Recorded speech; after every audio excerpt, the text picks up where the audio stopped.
Hi, and welcome back to Reflect Forward. I'm your host, Carrie Siggins, and I'm so glad you are here today.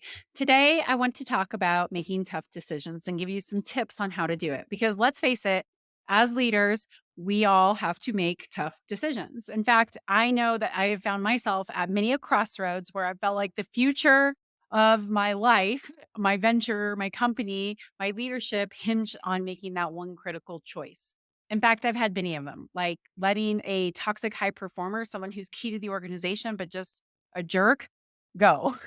That feels really scary. Making a huge strategic shift, such as deciding to go direct instead of sell through distribution, which disrupted all of our relationships in the industry, felt really, really critical.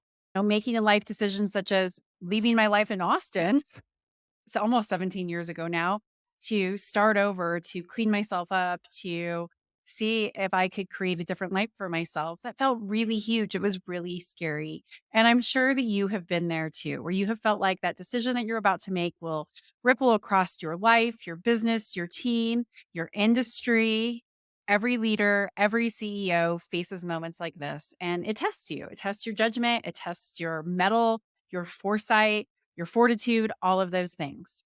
So that's what I want to talk about today, the types of decisions that leaders have to grapple with and how to make those tough calls. So, the toughest decisions that happen in business are strategic shifts, personnel changes, financial issues, financial decisions, and dealing with crises. And every leader knows about that. Anybody who just led through COVID understands it. So, strategic shifts, that's when you are making a major change within your company, and it can feel very scary. At Stone Age, we have done this many times where we have pivoted. First was when we said we want to make automated equipment instead of just tools. And second, when we said, okay, we're going to go direct instead of sell through distribution in the United States. And then, okay, now we're going to invest in a IoT product development company to help us with speed to market and continue to transition to a technology company. All of those types of things are major changes and they're daunting. They're very scary because it forces you to think about status quo. Do I stick with status quo or do I venture into the unknowns for greater rewards? You don't always know what the outcome's going to be. And it can be a very big decision where you have to evaluate the risks and the rewards of making that big decision.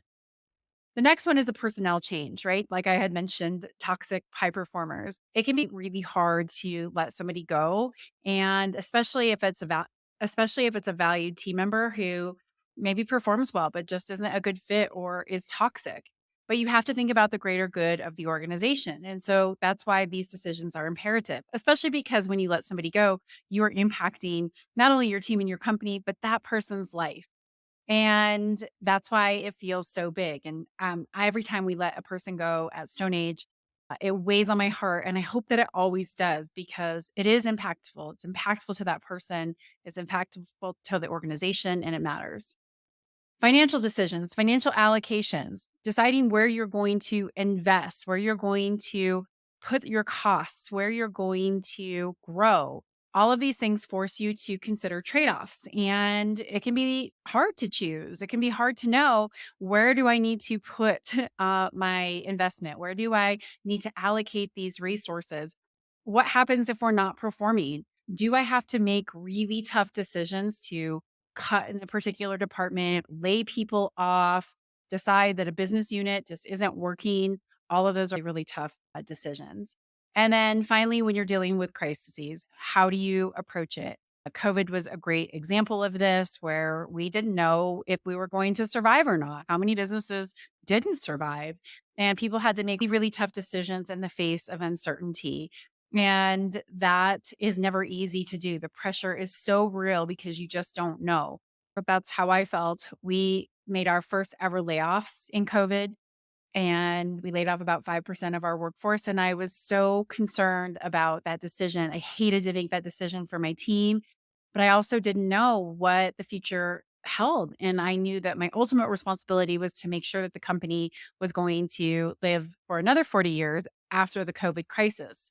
So it was really tough decisions. So those are the types of tough decisions that leaders have to grapple with. And there's many more, but those are the big ones at work, at least that I contend with on a sometimes day-to-day basis, hopefully not crisis day to day, but but it's tough. And I think we underestimate the pressure that we feel as leaders to make good decisions. And quite frankly, how often making those big decisions are in front of us. It's all the time. And we have to grapple with the choices that we make. So why do leaders need to make these tough calls? And sometimes it might just feel easier just to sidestep them or maybe delegate them. But I've learned over my 17 years of doing this that it's imperative that you make the tough call. First and foremost, you are responsible for the vision of your company. You know where your organization is going. You are a custodian of that future. And so you have to make those tough decisions in the moment that keep your vision front and center. But that's why it's really important to make the tough calls. You have to make decisions about the trade offs, about making sure you have the right people on your team, because you have to be able to guide the company in that direction. So it's really important that leaders always remember that they are responsible for the vision of the team or the organization. And that's why they have to make the tough calls. The second reason why it's really important for leaders to make the tough calls is accountability. With the title comes responsibility. And responsibility and accountability are different things. Responsibility is what you do forward thinking. I am going to be responsible for everything that happens to my team, to my company, to my leadership. I'm responsible for all of my decisions. Accountability is in the past to be able to say, okay, I hold myself accountable if something goes wrong. And this is really important. So, as a leader, you need to make sure that you're moving your team in the direction of the vision, and it's your responsibility to make sure that there's accountability there. So when things start to go awry, your name is on the line and you need to make sure that you own everything fully. And that's why you have to make the tough calls. If you say, well, I didn't make the decision, guess what? It's on you. If you said, well, I delegated that decision, the accountability needs to fall on you. Did you give that person everything they needed to be able to make that decision? Was that their decision to make, or was it you shirking responsibility?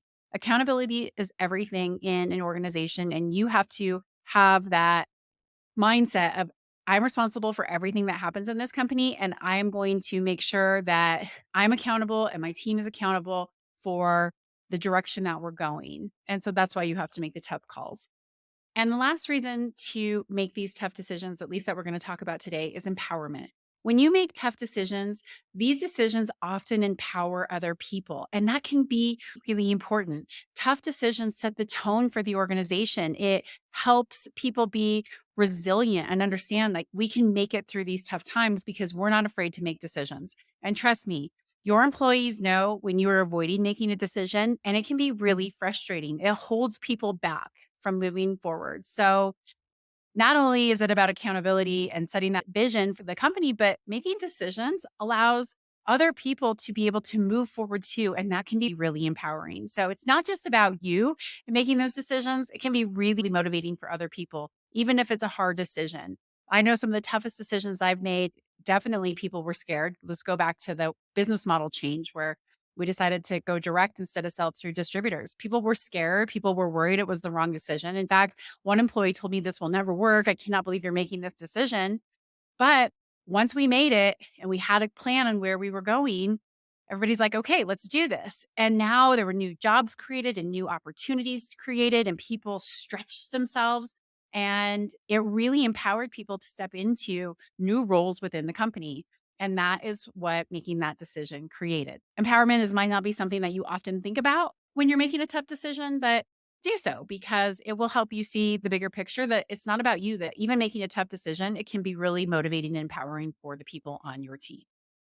Okay. So, how do you make tough decisions? Oh, when you're nervous, you're not sure what to do. So, I'm going to share my 6 tips with you and hopefully they are helpful. So, number one, seek counsel. Always talk to mentors, peers, experts in the field. Talk to your team. It helps to be able to get a broader perspective so that you can make good decisions. You might miss something if you don't talk to those people who are trusted in your team and in your inner circle.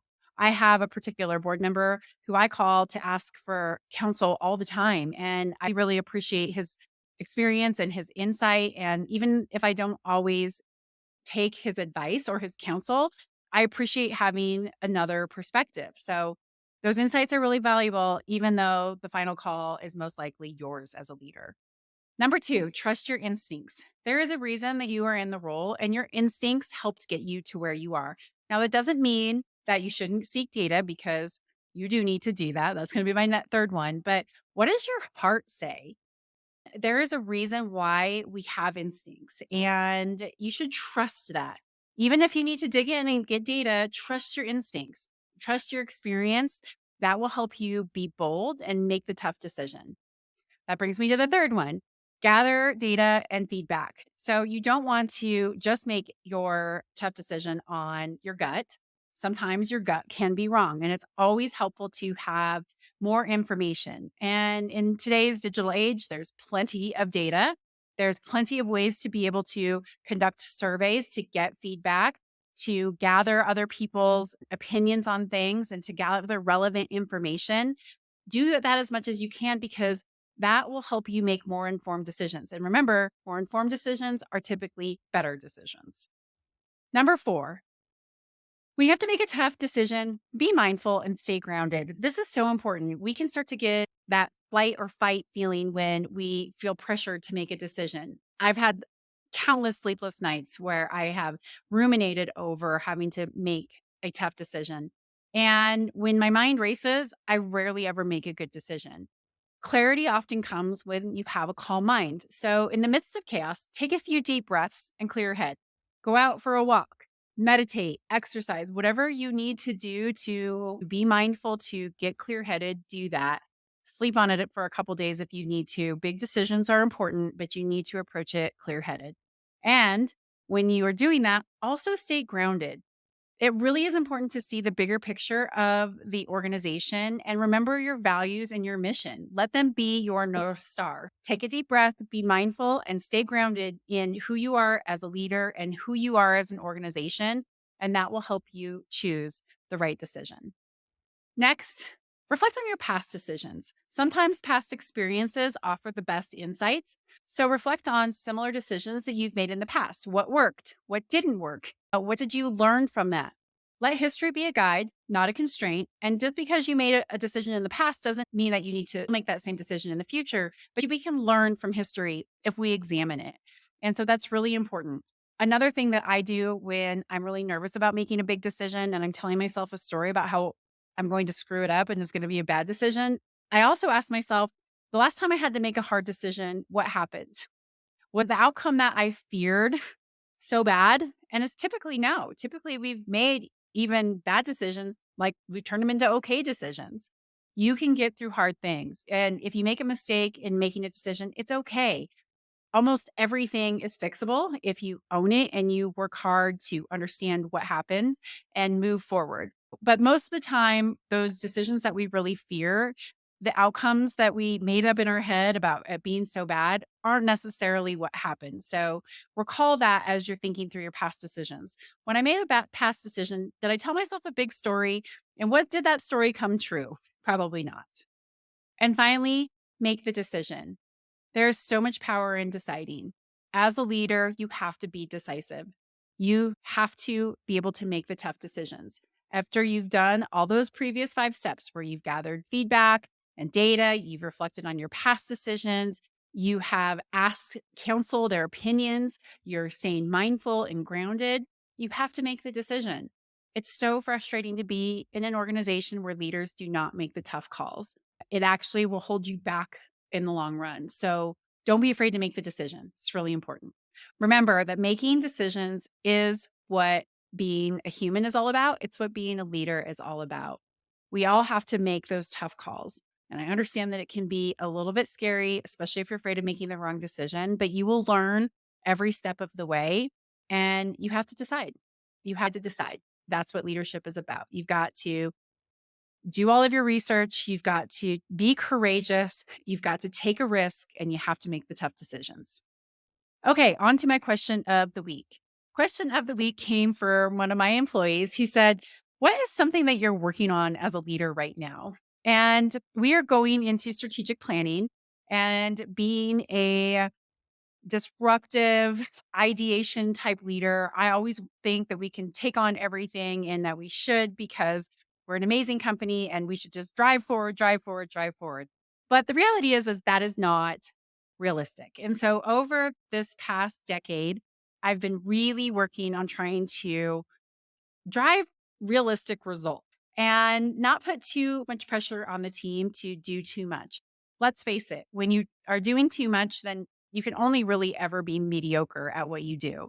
It's always hard. It's not just hard for me, it's hard for the team as well because there's so many things that we want to do. We're so inspired by helping our customers solve tough problems and by fixing broken processes within the organization and implementing new software and all of these things are advancing our business. But the reality is that we can only focus on a few things, especially if we want to do them well. So that is what I am focused on in this planning season is driving realistic results, making sure that what we plan is actually achievable, that we stay grounded in what's most important, that we stay focused, that we're paying attention to data and the details, are my employees' perspectives and input on all of this, and then setting sensible targets so that we don't over promise and under deliver.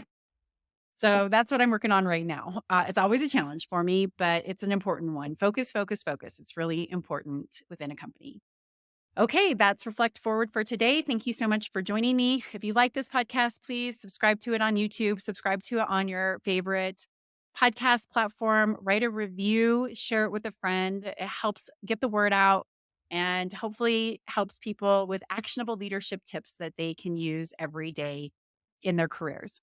And don't forget, my book, The Ownership Mindset, is coming out. So if you would like to pre-order it, I would so appreciate it. You can pre-order it on Amazon or on Barnes & Noble. Just search The Ownership Mindset, Carrie Siggins, and you will find it. Thanks so much. See you next week.